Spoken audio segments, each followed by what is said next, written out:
Hello everyone, and welcome back. As today, for this new episode, we are going to discuss about the Soul Survivor, the main protagonist of the 2015 video game Fallout 4.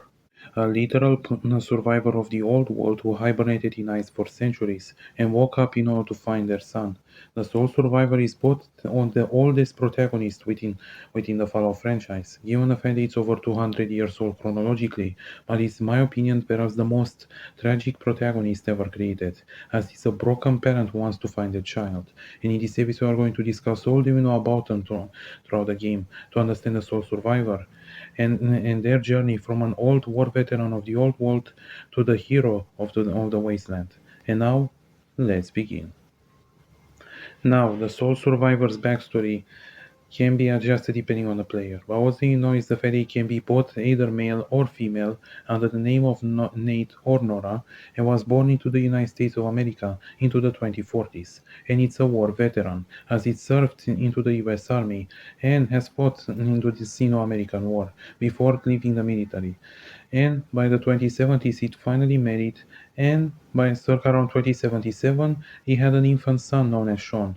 But unfortunately, in the same year as the war between the USA and China has escalated to a nuclear level, and Nate or Nora, as well as their other spouse and their son Shaw, managed to take refuge into a vault close to their city, where they remain in hibernation into the ice for over 200 years. And throughout this hibernation, now the raiders eventually ravaged the vault and killed almost everyone, except for a survivor and for their infant son Sean, who was taken by them. And now, the sole survivor woke up around the year 2287, at 210 years after the end of the world, and now try to survive the wasteland and to find their son Sean. And throughout this way, they eventually met with various organizations such as the Minutemen, or the Brotherhood of Steel, or the Institute, led by the one known as the Father, who is revealed to be their son Sean, who will climb to the power to the Institute and he wants to use the scenes in order to help to save the humanity. And now the sole survivor has to make a choice, whether to team up with their son Sean and with the Institute and help to destroy the Brotherhood of Steel, and technically helping the Institute with their plans regarding the scenes, or to team up with the Brotherhood and to betray and kill their own son Sean and the Institute and destroy the scenes to save the human race. And now before we continue, we now need to stop and ask, is the sole survivor a good person? Now, it entirely depends on the player here, because I can't give you an exact answer. And the same thing is for the previous episode, because of the fact I got wrong about the Lone Wanderer. And I don't want to get wrong about the Soul Survivor. The answer at the end is both yes and no. Yes, he can be a good person, depending on the player, or no, he can be an evil person. Again, depending on the player. But the storyline thankfully still remains the same. And now, eventually, the ending is determined by the player, wherever helping Sean to defeat the Brotherhood of Steel and seeing him passing away, or helping the Brotherhood to destroy the Institute and Sean ultimately dies inside. But regardless of the ending, their son Sean ultimately passes away regardless.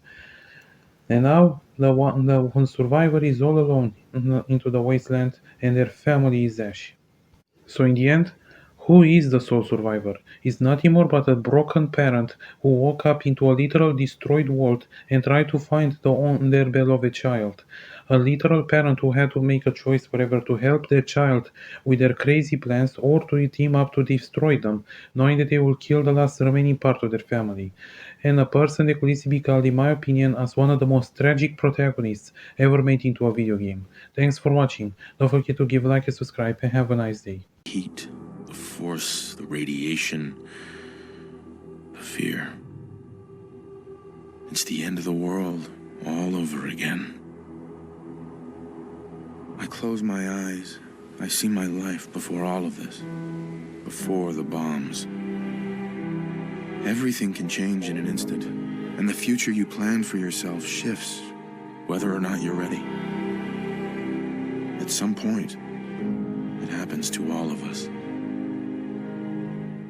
This wasn't the world I wanted, but it was the one I found myself in. The Commonwealth. My home. ripped apart and put back together. I hoped I could find my family, cheat time, make us whole again, the way we were.